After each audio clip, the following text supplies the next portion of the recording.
पाकिस्तानी सरकारी इदारे DWP के अदाद-ओ-शुमार के मुताबिक नस्ली अक़लियतों से ताल्लुक रखने वाले अफराद में बेरोजगारी की शरह सफेद फार्म लोगों के मुकाबले में कदरे ज्यादा है। पाकिस्तानी नयाद नौजवानों में बेरोजगारी की शरह करीब 45% है। मजीद बता रहे हैं डंडी स्कॉटलैंड से हमारे नुमाइंदे फहद आसिफ।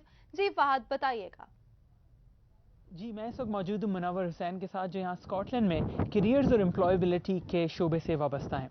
आप डंडी और एडिनबरा की मुख्तलिफ दरसगाहों के साथ भी मुंसलिक रहे हैं और यहाँ स्कॉटिश गवर्नमेंट की जो मुख्तलिफ इनिशिएटिव्स हैं करियर्स और एम्प्लॉयबिलिटी के, उसके अंदर भी हिस्सा लेते रहे हैं। मुनव्वर, मैं आपसे ये जानना चाहूँगा कि जो ब्रिटिश गवर्नमेंट की स्टैट्स रिलीज़ होते हैं या DWP के जो स्टैट्स रिलीज़ होते हैं, उसमें कंसिस्टेंटली एक चीज़ को हाईलाइट किया जाता है कि जो एथनिक माइनॉरिटी हैं उनके अंदर जो अनएम्प्लॉयमेंट रेट्स हैं वो निस्बतन कहीं ज़्यादा हैं और वहाँ की जो प्रोडक्टिविटी है, ये जो इकोनॉमिक अटेनमेंट है when it comes to employability, उसमें काफ़ी ज़्यादा डिस्क्रिपेंसीज हैं। तो इसके बारे में आपका क्या व्यू है? जी, थैंक यू फहद। ये बहुत ज़रूरी इशू आपने हाईलाइट किया।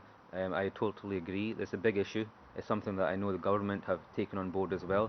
Our community, so the Pakistan origin communities, consistently show that they have more likely to have a degree qualification. However, when you look at unemployment rates, they tend to have high levels of unemployment or underemployment. So they might be employed, but in jobs that don't match the qualifications. Okay. It's a big challenge for the government. I mean, I'm personally on a number of advisory committees and boards, specifically looking at the issue of employability.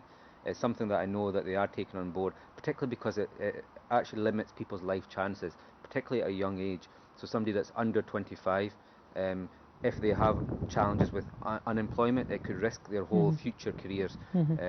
So the government have taken it on board, particularly things like mentoring and work experience, but it's something that the policymaker and government really need to work hard on.